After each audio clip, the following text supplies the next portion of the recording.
وضرب الله مثلا قرية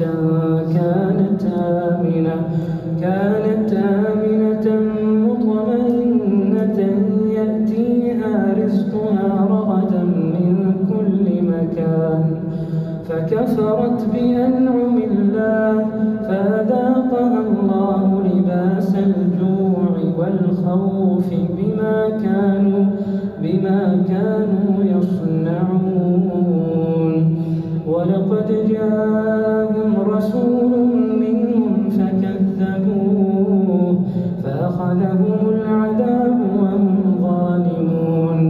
فكلوا مما رزقكم الله حلالا طيبا واشكروا نعمة الله إن كنتم إياه تعبدون. إنما حرم عليكم الميتة والدم ولحم الخنزير وما أهل لغير الله به فمن اضطر غير باغ ولا عاد فإن الله غفور رحيم.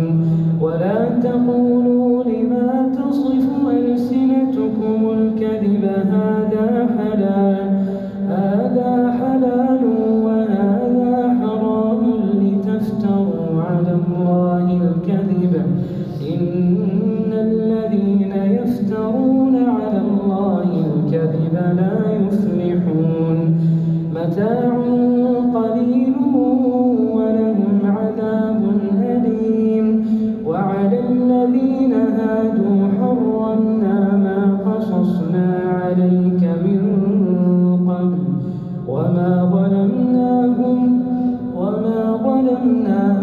ولكن كانوا أنفسهم يظلمون.